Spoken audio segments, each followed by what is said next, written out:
The very best recruiters are expert marketers and superior salespeople. You want to think about exactly the way you acquire a lead is how you want to acquire your talent. So you want to create like a customer journey, a candidate journey. You're listening to Elevate, the official podcast of Elite Agent for real estate industry sales professionals, property managers and leaders. With thanks to our partner Connect Now, Elevate brings you the best tools, thinking and strategies to elevate your results. To get access to all of Elite Agent's premium resources, including a detailed episode guide for this podcast, visit joineliteagent.com. And for more information about how Connect Now can make moving easier on your clients, visit connectnow.com.au. Here is your host, Samantha McLean. Hey everyone, Sam here. Good people are hard to find, it's often said, in the real estate industry, and at 3.9%, Australia's unemployment rate now officially begins with a 3. It hasn't been this low since 1974, and Australia isn't alone. The unemployment rates are at record lows all around the world. This means that good people are even harder to find, and if you're hiring right now, putting an ad on Seek probably hasn't quite gotten the result you were hoping for. So today we're hoping to find out what's working right now from an expert in the space. Jade Green helps business owners with finding and keeping great people, even when it seems times are pretty challenging. So Jade, welcome to the show. Thank you so much for having me. I'm very excited to share some of the industry's best tips with your people today. Awesome. Well, thank you for joining us on the podcast. And before we get stuck into finding good people and all of that, I know you have a podcast too called Barrels and Business, which is such a cool name. How did you come up with that? Well, I went to the Mentawais for my birthday a few years ago, and my boyfriend at the time took my laptop off me before I went and said it wasn't coming. And I was a little bit mortified. I got locked in a safe at Entrepreneur Resorts where I run the business accelerators, and the anxiety was high. And he's like, "There's no internet, so I don't know what you're worried about." But I got over there and I was like, "Okay, what am I going to?" I love listening to podcasts. I love podcasts. I've wanted to do a podcast for 8 years, and just this idea. And I had the space, right? I had space to think and do. And we were bouncing back on the boat to the mainland, and I was like, "Do you know what? I'm just going to do a podcast talking shit about the two things I love most, surfing and business." Now, I'm not the name sometimes assumes that I might be a great surfer. I'm not a great surfer, but I love the pursuit of learning, and I do feel like I'm a surfer at a soul level. And it was just so that I could turn up and have fun in my authenticity, gave me a passion project that wasn't necessarily linked to earning an income. So I love the Barrels in Business. So it's Chasing Surfing Barrels, and it's the podcast for beach loving business owners. Yeah, it's amazing because I've seen some of your videos too. And by the way, I wish I was as cool as you, like with the surfboards and the workshops with the surfboards and all of that sort of stuff. So tell me a little bit about those and who is Jade Green and what do you do? Awesome. You can probably see one of my boards in the background, and it's got the logo on it, the Barrels and Business logo on it. My skateboard's also logoed up, and so is the van. So the amazing thing about that is tax deduction, mobile advertising everywhere for the podcast. I love it. Honestly, what it really is it just gave me what I felt was permission to show up as me. And because I used to be, when I was in recruitment, like 13 years in headhunting and recruitment, I had the office in the financial district on Pitt Street in Sydney. I used to wear a full pinstripe suit, like the dead straight hair, like really like the matching patent leather shoes and Prada bags and all of the things, which was me in that time. But I felt like there's a little bit of constraint around that.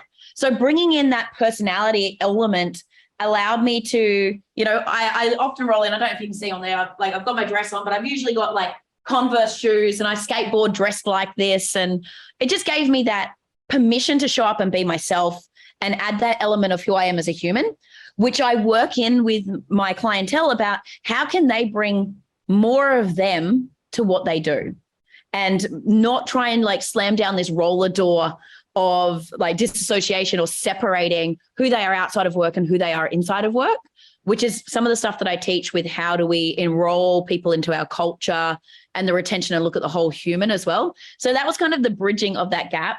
I use a lot of stuff from the training that I do with the Flow Research Collective about understanding flow science and the brain side of things. And surfing is one of those massive flow triggers, specifically for me, but also when we can teach other people because of the way it interacts with like the challenge skills balance, the interaction between body and soul and environment. And so it's a really cool thing to use as a team building exercise, but also just to open people up. So there's all this layering of how I bring that into what I do. Does that answer the question for you? Yeah, I was going to say I love that in a whole range of directions because my passion is marketing. And, and I think what you're doing there, like it's not just attracting clients to you that might be interested in surfing in that whole, sort of that whole space, but it's actually, we weren't going to get into people immediately, but let's do it anyway. Attracting people that want to work for you because that's kind of, you're bringing your lifestyle into the workplace. Yeah. And what I love about it is one of my biggest clients, one of my ones that I go the deepest with and have done the most work with in the last year. When I asked him, when he just started ringing my messenger, like Facebook Messenger's ringing me, I'm like, is this guy a creeper? Like, who is this? And my team's like, no, he looks legit. And I answered, I'm like, hey, we got on one of those discovery calls, a coaching call. And I said to him, why me? Why now? And he said, I just love that you show the human side of you and I can get a sense of who you are. And that's really important to me. And I love that you surf. He goes, I'm never going in there. I'm shit scared of sharks, but I'm glad that you go in there. And I'm like, I think people hold back some of the stuff because they think that it's not that everyone's going to resonate with it. But if you break it down to what the essence is and what that can mean, then it just changes that landscape. So for a marketing perspective, you can start to talk about that layering, and the marketing for candidates as well comes into that side of things. Yeah, so let's talk about that at the moment. Unemployment is at a record low, and we're hearing so often in the real estate industry that good people are hard to find, and I'm feeling like it might be that way in a lot of industries. So I'm going to ask you about some of the elements of finding good people at the moment, but how tight, you're right in the space, like you're right in that area. How tight is the employment market right now? Let me just say, people think, it's only when employment rates are low, or they go, do you know what? Everything will get better when the bubble bursts, and I've recruited through a .com crash, a GFC, everything you can imagine. And what I want people to understand is the best talent in the market always has an option and always has a job. So if you want the industry's best and you want to build an epic team, it's always tight and you always need to be in front of the game. Right now, it is crazy because there's all of these things like the lie flat phenomenon. There's the great resignation. There's the psychological safety of talent has changed vastly. So where they wanted the security of a job, or they were too scared to change because, you just never know, if you've got a place that's safe, better the devil you know, that stuff completely changed. The landscape completely changed thanks to COVID, but also because of the digital era and how much easier it seems, and I'm saying it is, but the perception, especially to our sort of Gen Ys and below, to be able to go out and do things on their own. So they think that they can make enough money by selling stuff on online or being on OnlyFans, or an influencer. Now, I'm not saying that's true that they can, but that doesn't matter. It's what they think they can do. And they've seen so much throughout COVID, people being able to change jobs and careers quite easily, because they've had that safety removed and they can change. And so that gives them the sense that maybe I could do that too. And if they had their income cut and they've learnt to redistribute how they do it or budget, that they don't need to be so scared about the money they used to earn as well. So it's just changed that whole mindset behind things. So we need to take that into consideration. But also that just people they're reevaluating what's important to them in life. And so they're being more choosy. What you just said is really interesting, and it just made me think for a moment, because I started this magazine as a side hustle when I was working for, a very large corporate company who expected that, back then there were no side hustles. Like I'm only talking 10, 12 years ago now. Yeah. But you know, like I do agree with you now. It's expected with the younger generation that they can do all of these other things as well, and they want to build their own brands. Yeah, 100%. They want to build their own brands. The being an entrepreneur was really became shiny, especially with Gary Vee a few years ago. If anyone, especially we find in salespeople, real estate salespeople, those types of people that started consuming that sort of media, it was almost like a pressure that for you to be anything, you had to have a side hustle. You had to be an entrepreneur. You had to have something else. And so they started leaning towards that as well. Some of them are fastly realizing it's not all of the bells and whistles that they thought it was going to be. Yep. But you know, you got to wait for that roller coaster to take the dip before they're ready to jump back into teams. So you want to think about how else you can service their needs and what they're looking for if you want to A, attract them, and B, keep them. Yeah. So what we're saying is, you know, the days of hiring great talent by putting an ad up on Seek and crossing your fingers that you're going to get a heap of good applications, they're probably done, right? Yeah. I don't even know when were those days. It seems like that was a very, very long time ago. And just to preface this conversation as well, Samantha, when I was in headhunting and recruitment for those 13 years, I specialized in sales and executive, which meant that I did a lot in and around real estate, both commercial, residential, development, everything you can imagine. And this has never been the case where you can just put up an ad and get the very best people. You might get a lot of applicants, but then you'd have to ask yourself, why are they on Seek? Like, what's happened? And you had to rely on someone having a really bad day at work and their boss being a complete dick, that they were like, oh, I'm going to go look for a job. Now, there is a few things though happening in the market, and the reason why you still have to have a really great advertisement, and we'll talk about the difference between posting a job on Seek versus an advertisement. There's a lot of push by Seek and a lot of marketing at the moment about the great job influx and the great job boom, and poking those holes in terms of, you don't need to work for that narcissist. You don't need to work for that bad boss. There's all of this opportunity. So there's a lot of noise coming into the market. Like I was at the gym the other day seeing these ads going, oh, that might make someone question and move them into action to search. So I'm not saying don't do it, but you've got to make your ad stand out if you want them to go through, because they know they have choice.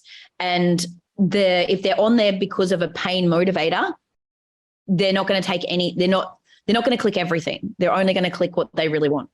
That's interesting. So let's talk about some ads. You know, like I wish I had a few to show you, but I actually did Google a few on Seek last night, knowing I was going to talk to you. And you know, like they did seem all the same. Like it's like, if you've got a passion for people and a passion for property. Are you a sales superstar? Career change into real estate. I mean, you know, like I think you know, real estate and stress has had a bit of a bad rap in the media at the moment, so I'm not sure that's going to work either. But you know, but basically they all look the same. Yeah. And you know, it's more about, here's what I need you to do for me. Mm-hmm. You know, if you were using Seek, what approach would you take? So a couple of things. Don't follow the template that Seek gives you, because everybody does. Yeah. So the very first thing is, the very best recruiters are expert marketers and superior salespeople. You want to think about exactly the way you acquire a lead is how you want to acquire your talent. So you want to create like a customer journey, a candidate journey. You need to profile your avatar. So you need to think like they think. Put your feet in their shoes and speak their language. Meet them where they're at.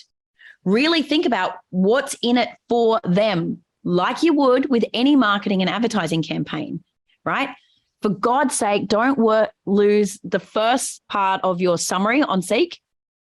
We have a vacancy for. No shit, you've got an ad on Seek. Yep. Stop wasting words. They're very precious words, right? If you don't nail your bullet points, and make sure you've got the 3 bullet points, pay for the premium, and your summary, it doesn't matter how good your ad is, doesn't matter how great you are, no one's clicking through to see it. You've got to win them over and move them, motivate them to take the next step. So you've got to think about that very first thing is you're selling the next step. With recruitment, everything is sell the next step. Don't sell the next goal, like the end goal of getting them on board. Sell the next step. You've got to keep them moving along just like a lead. So think about who is your avatar, profile them. You might need to do multiple ads because you might go, oh, I could take a return to work mum on these hours. Oh, I could take a really experienced person on this, or I could take on someone fresh and green. Completely different ads for the 3 different people. Actually, I've learned something today too, because I didn't think of it that way, like that you could actually think of it like a marketing campaign and think, well, what kind of person, what kind of, like, do I want someone who's interested in surfing, like things like that. Yeah. To join, for the sake of culture of the firm or something like that. Honestly, it's marketing 101 and it's speaking their language. So we don't write flexible working hours because everyone says that, right? Work from home. We just did that for the last 2.5 years. Everyone does that now, right? You want to point out. So when you want them nodding their head, right? Oh yeah, you speak to me. This is for me. I'm not trying to please everyone. I'm just trying to get the right people. So you would say something like, so this is why I run different campaigns. I might want the same type of person, but I go, oh, I could take one of these. If I said flexible working hours so that you can pick up your kids from school or never miss little Johnny's soccer game. Or so when those barrels are pumping, you can get wet. Yeah. I love that. So I'm thinking about what do I use for, and it could be the same job, exactly the same vacancy, but I'm thinking about how do I get someone to nod their head and jump on board, and I join the dots for them. I don't say we're family orientated and don't paint the picture of what that looks like. We have a great culture. Oh my God, please. What's so great about it? Yeah. And your version of great versus my version of great could be 2 vastly different things. Yeah, such a good point. Real estate's an interesting industry, and I'm sure like people like you just said that you've had a fair bit of experience in it, and you'll know that there are some high performers and some very big personalities. I'm just going to use the word personalities. Let's use that. Let's use that. Yeah. On your website, you talk about hiring heroes. Mm-hmm. So tell me a little bit about, like what hiring heroes is all about. Okay, beautiful. Let me ask you a question then. When you think of a superhero, if you think of like, what are they? The Marvels or whatever. And The Incredibles. What are the character traits that make them a hero? Well, they're all different actually. Like, if you look at each member of the Incredibles or you look at each different superhero, even Wonder Woman or Superman or Spider-Man, they all have different talents. Yep. So they build a team based on the unique geniuses, and no one is judged, like no one's better than the other one. Like they've all got their unique genius and they play to their strengths.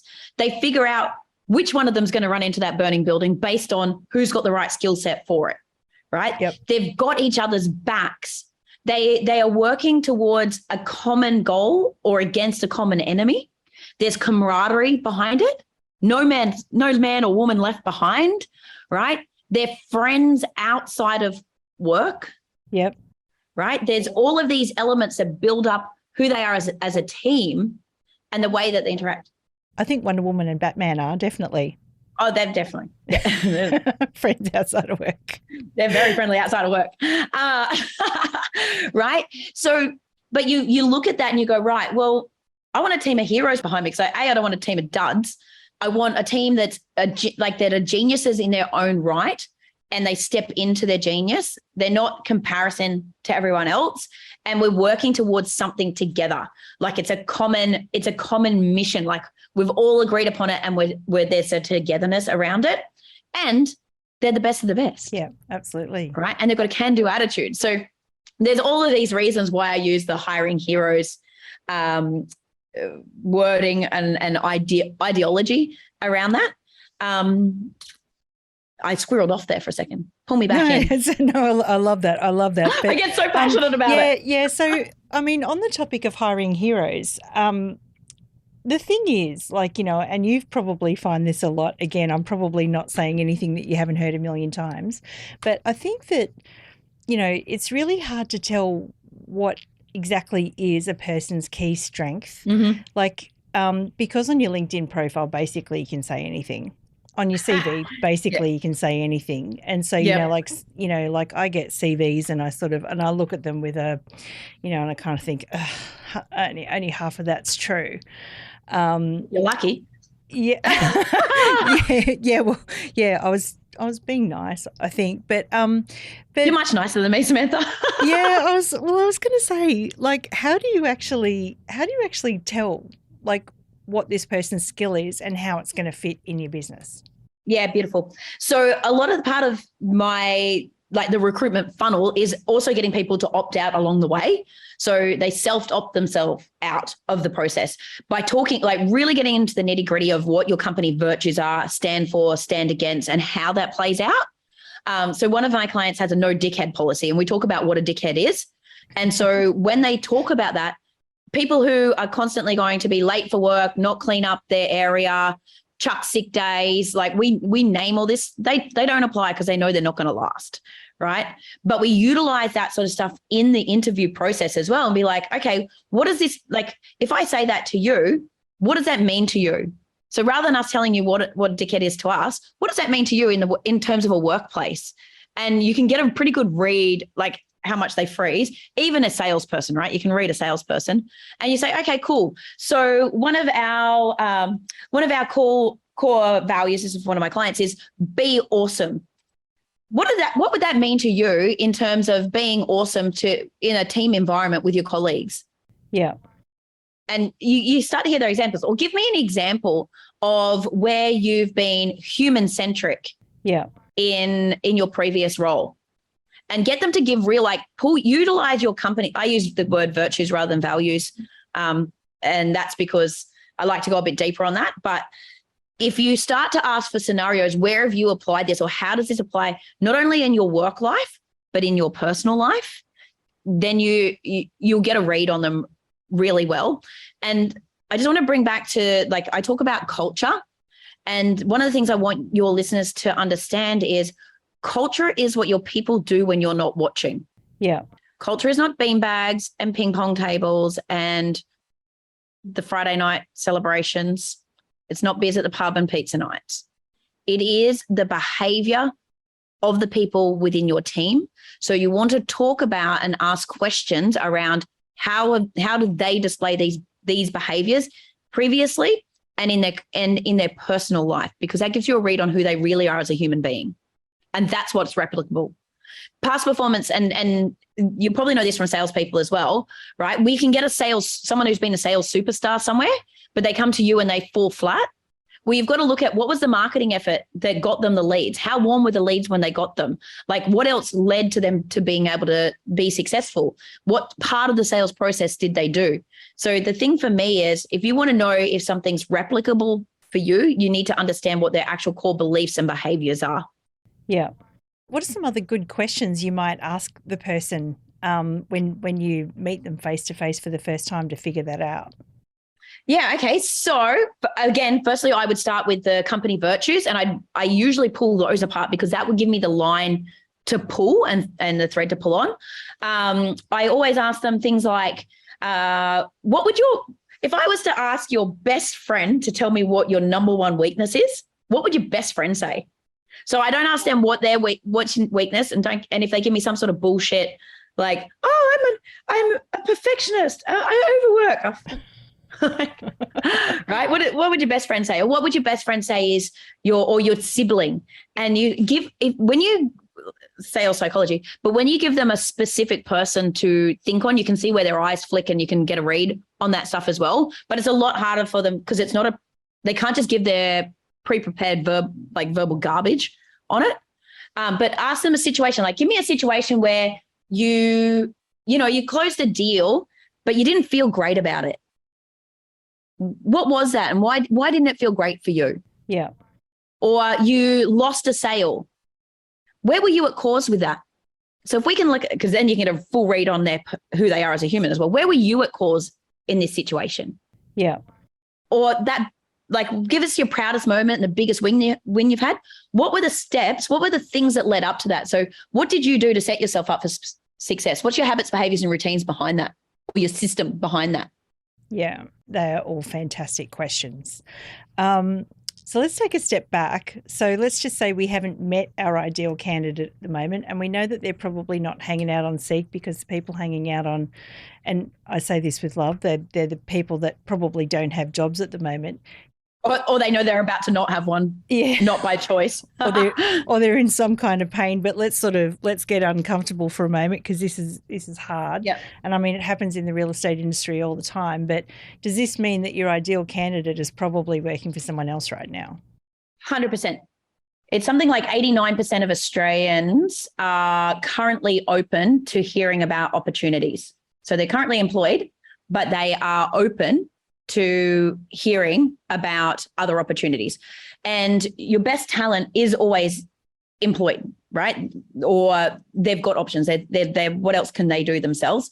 So you've got to be thinking about, how do you get yourself in front of them? How do you get their attention? How do they even know you exist? So you want to know where do they hang out? What Facebook groups are they on? What networking events are they at? Where do they play sport? What do they listen to? What other podcasts do they have, like, that they're consuming? You want to really think about, how do you get your employer brand in front of them? Are they on LinkedIn? Can you be getting your content in front of them? I think that answers that really well. I mean, it's really hard to open those conversations if someone's working for you, and I guess, you really want to make sure that it is a fit. Is there anything that you do with your clients that sort of makes sure that, that there is a bit of a meeting of minds before things go too far down the track, kind of thing? The key thing would be about, it's the nurture. So it's just like leads, right? You want to nurture that lead. You want to be having conversations and chats before it's any form of an interview. You want to make sure there's an alignment there. Now, one of the stats I just pulled up on my screen there, because I was teaching how to use social media to reduce your time to hire and fix your people problems. And 96% of job seekers use social media when conducting a job search, but they also use it to social proof. And it's the thing that and often they weren't searching for a job. They've found some sort of brand alignment to have a chat about, and then it turns into an opportunity. So if you can find them and start like having chats online, if you can get them interacting with your content, or you're interacting with their content, you have a beer with them or a coffee with them, not an interview. Yeah. Right. And I teach my clients to have these conversations and to say, hey, I'm warming my bench. You may not want a job right now. And that's cool. Like, totally open and honest, right? I'm always looking for the best quality talent. I've heard something great about you, or I've seen this and I just wanted to have a chat, because you just never know where the future goes. I just wanted us to be able to know each other as a human. You can warm the bench with me. You never know what's going to happen for you in the future. What would you like to know about me? Yeah. And so when you can just have those, like, think about it. Nobody has those real world conversations. No one opens. No, it's like so refreshing. It's like, oh shit. I don't have to perform. I don't have to say I'm going to commit. We can just get to know each other. Yeah. The other thing is, it's like networking. Sometimes, even if they're working for a competitor, you can do joint ventures. You can share leads. Especially, I've seen a lot in real estate in the market when it's been super tight, people sharing lists, co-marketing something, or someone's got the buyer, someone's got the seller, etc. They work together. Yeah. You just never know where it could go. And so I think just being open and saying, hey, I just think we're in the industry, we should know each other. Worst case, we'll figure out if we hate each other and stay clear. Absolutely. Actually, I just want to pick up on something that you just said earlier, which was, that people are looking for social proof. So does this mean that leaders actually need to probably get a bit more active on? Oh my God, yes. So it's not good enough to, sit there behind the brand anymore and hope that the brand's going to attract people. No way. So I've always taught about social proofing. Think about it. If you are a hot property in the market, if you like have any sort of self-worth, you want to know who you're getting into bed with. You're going to go and search them. You're going to do your research, right?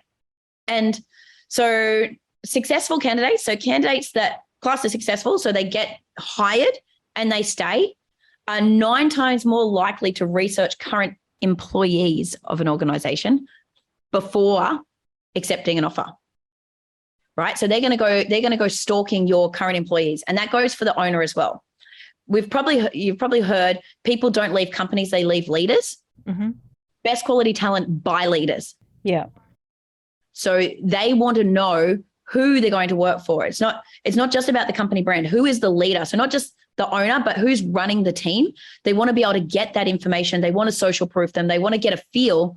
If you want to win, you need to make the unfamiliar familiar, reduce the barrier and humanize the person so it's not scary for them. And it's not like, I don't know. It's a lot harder to say no to a human than it is to just words on a page. So another statistic for you, after hearing about a job, so say it's a passive candidate that's just heard that there's an opening. Once they've heard about it and they're thinking about dipping their toe, 59% of them will go to the website to find out more about the culture and the team. So not to see what your business is like, they go specifically to find the about the team page and the culture page, right? So you really need to think about how you're positioning yourself as a leader. I call that becoming a visible leader. And that's what's going to attract people to you. People want to work for the leader. I just heard a lot of tapping of keyboards, checking out their about pages and their team pages because there's a lot of people that don't actually cover that. But No. I actually think that's a really important point. Is that leaders, when they're recruiting people, obviously they'll go and check Facebook and see if there's any sort of late night photos of drunken parties and things like that. But I think what they don't realise is that it's happening the other way around as well. Yeah. And this is where the ego comes in, right? They also still think that they're the employer and they pay money. And so people should be grateful and they have to jump through all of these hoops and, it's all about us. No, you have to flip that around. Top talent will research you more than you research them. Because remember, they're about to pay you with the most valuable resource they have in their entire life, their time. You're selling an opportunity and they are choosing to give you more time than they give their loved ones, their children. Like, do you know what I mean? Like these are big decisions for them now and there's choice. So they're going to search and stalk way more than ever before. Yeah. So you really need to make sure that you've got your ground covered there. That's also how you get yourself in their field of reference. But that can be an absolute deal breaker. The amount of deals from being in recruitment previously that went south because someone went and searched the leader and didn't like what they saw or didn't like what they read or just didn't get a vibe for them. They're like, nah, I've got 3 opportunities for an interview. I've only got 1 time slot I can go because I've already got a job. I'm going to give it to this person. And then the other 2 never happened because they won them. Yeah, it's brutal out there. Like it's brutal on both sides, isn't it? Yeah, it really is. And just to touch back on the on what they're looking for, it's not good enough to go, this is a picture of our person, this is their job. That doesn't tell them anything. They want to know who the humans are. And when we talk about culture, what is the actual shit that you do? Not like the words, not the words on the wall, like we're family friendly, we're fun. Like it's so cliche. Like what is fun about you? Like where's the pictures of you doing the fun things? Humanize. Yeah, that's an amazing tip and an amazing insight. Can we just flip this over a little bit now because we've been looking at things from the employer's point of view, but let's maybe look at things from the employee's point of view. So if you are sort of sitting there at the moment and you're working for someone and you've been through the pandemic and you're kind of thinking, what am I doing with my life? What is the meaning of my life? Who do I really want to be with? Yeah. If you're thinking about changing jobs, what are the most important things that you should be finding out about your prospective employer? Yeah, beautiful. So the very first step that I would do is sit down and go, what do I stand for and stand against? What are my personal values? And start from that baseline, because then you can start filtering and looking for things based on that. So you don't end up accidentally somewhere. You get sold a sizzle and then you get there and you're like, oh, it's not what I really want. Right? Thinking about what's important for you, thinking about how you want to show up, really defining, like making yourself your own job brief. Like, where's the location? What type of organization? What's important to me? Then go through your skill sets and go, what are my skills that I want to use? And then find opportunities that match that, because then you can use that to keyword search on Seek. You can filter through as well. And for you personally, if you're going to be hiring, like going to be interviewing, social proof yourself as well, like making sure that you're on track. But what I would do then is go, okay, I jump on LinkedIn. I start searching through content. I start looking for where is some of those people that are common. And I always look for the humans. So that's the easiest step. And that's why it's so important on the employer side. If I was going to recommend to a candidate how they go about a job search and position themselves in the market to do, and think about how you can humanize yourself in your resume, in your LinkedIn profile, right? How can you, especially if you're a salesperson, how can you warm up the lead? How can you warm up your prospect and treat it exactly in reverse to what we've just talked about? Yeah. And I mean, oftentimes in real estate, that's exactly the same as like attracting clients to your profile as well, isn't it? Like, you know, having a great LinkedIn profile and talking about the benefits of working with you is very similar. So it wouldn't be time wasted brushing up that whole LinkedIn profile anyway. The thing I'd say to both clients, to employers and employees, who you are as an employer or employee brand always adds multiples of value to your marketing on the other side of things, right? If you showcase who you are and what you stand for, what you stand against, what your values are, and who you are as a human being, attracts everyone to you. So it's never going to do a disservice to the way you show up. So it's valuable time spent in any regard. Yeah, amazing. As I was thinking about questions for you last night, I was reading a Tim Ferriss interview, and I just wanted to ask you this one because I think it's probably very relevant. Like, we haven't talked about half of the stuff that you do, which is, you know, in terms of coming in and consulting and talking about things like psych safety and stuff like that. But I thought I'd throw this question at you anyway because it's kind of a big one, but I think you've got it anyway. You know, Tim Ferriss said he always dreamed about getting an MBA and then actually sat in business school and hated it, as the story goes. And then he decided to create his own real world MBA. So, Jade, if you were going to do the same, what sort of things would you include in that course for leaders? It's funny because I got accepted into doing my executive MBA and my standard MBA. And the same week I decided to do a course on entrepreneurship instead. I went, do you know what? Actually, this doesn't serve me. It's not gonna give me the elements I need. So I would sit down and go, what are my strengths as a leader and my weaknesses as a leader? Where do I want to play to my strengths? And what does my team need? And so there's a couple of elements in there. You'd want to really brush up your skills on how you do your talent and employer branding, advertising and marketing and that side of things. So I'd do some research around that. I definitely look at your leadership qualities and how you can upskill yourself in the modern times. So I'd be like, I've got a couple of rubs with this one at the moment, but she's still got great work. Brene Brown stuff, I'd be like going deep on Brene Brown's Dare to Lead and looking at that stuff. I'd be really researching who are some of these players in the market and making a list of what you want to grab from them. Like, okay, cool. What can I take from Simon Sinek in terms of creating the story? What can I take from Brene in terms of how I show up as a leader? Oh, what deep work do I need to do on myself so that I can show up how I need to show up? Oh, I might need Atomic Habits. Oh, I might need The Art of Impossible. I might need to I need to work on my habits, behaviors, routines so that I can lead from a place of authenticity and be modeled. How do I get myself in peak performance? Oh, I need peak performance. What elements do I bring in around peak performance? So I would go through and I do this for myself, obviously. At the beginning every year, I go through all of the areas of life that I want to enhance, and I look at what's the things that I want to focus on for that. And then if you're embodying that, then that's how you can waterfall it down as well. Does that answer that question? Yeah, I think so, definitely. And so if I could summarize that a little bit, you're a big fan of the list. Yes. Yeah. So I love a good list. Write those things down. Yeah. So I really do break it down into what do I want to experience in life? What is the growth that I need to have that experience? What are my limiting beliefs behind that? And then who can help me to get where I want to go? And the who is often, it could be a podcast, it could be a book, it could be a course, it could be a mentor, it could be someone I know.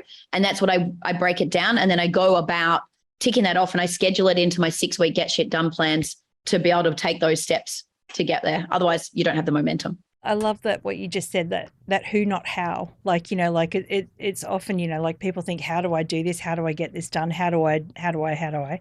But, sometimes it's a who. It's nearly always a who, or who, like if you're stuck with the how, the who can unblock you. And my big thing to people is thinking, you don't need to know the person individually. You can get their content. That is very true, because there's heaps of podcasts and stuff out there. So I just want to make it clear to everyone that, you've even said on your website that you're recruitment sober. We have talked a lot about recruitment today because it's very, very topical, but you work with leaders in other ways. So, what are some of the other things that you do, and how can people get in touch with you? So I'm recruitment sober in terms of I don't do recruitment anymore, in terms of I don't do the placements, because one of my core drivers is teaching business owners how to fish. Right. Well, the more I teach them how to hunt, most importantly. So I want to be able to give people the skills that they never have to pay a recruiter $15,000 a pop every time they need to hire, and that they can reduce their time to hire from 9 months down to a couple of weeks. So that's like a massive driver for me. Like, how do I impart all of this knowledge I've had from training 152 recruiters to business owners so that they can do it themselves? That's a lot of what I teach. So we've got a couple of different ways to work with me. We've got your group coaching, where we can step people through in a timely manner in a small group to make sure that they're actioning. If they want to put their team through it as well, the owners don't need to do it themselves. We can train people. I do 1-day workshops, and then we do the big, deep consulting work where I'll come in and work with an organization to extract and help them facilitate out what their culture really is, how do they deploy that, build out that recruitment funnel, build out their onboarding success funnel, and do the leadership side of things as well. And that, obviously, I do that with them one-on-one. So there's a few ways to do it. And then I've got a couple of people that bring me in just to run team days. So if they've got a team, but they've got a bit of a team issue and they want to reinvigorate the culture or even a give back, we come in and we run super fun team building days as well. Is that where we get to do surfing? That's where we get to do surfing. I do all sorts of things. Ice baths. We're doing one. We're going skydiving. Oh my God. Yeah, like it depends on your risk appetite. I'll skip that one. You keep that one? You want to come with that one? No, I'll skip that one. But I'll try surfing one day. Surfing, I've got clients that have done the surfing that now the next thing we're going to do, because I haven't done it and they want to see me uncomfortable, we're going to do kite surfing lessons. Oh, amazing. Yeah.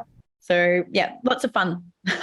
Yeah, absolutely. Well, for more information on Jade, it's jadegreen.com.au. We'll leave some links in the show notes and all of that sort of thing for you. And Jade, I want to thank you for coming along and spending some time with us on our podcast. Some of the tips that you've given have been absolutely amazing. You're an absolute rock star in the space. I ask everyone this one question, to end off the podcast. But if there was one thing or one piece of advice you'd like to leave people with, what would it be? Ask yourself why the hell anyone should work for you. Because we think we know, right? And we never actually go, wow, what is it?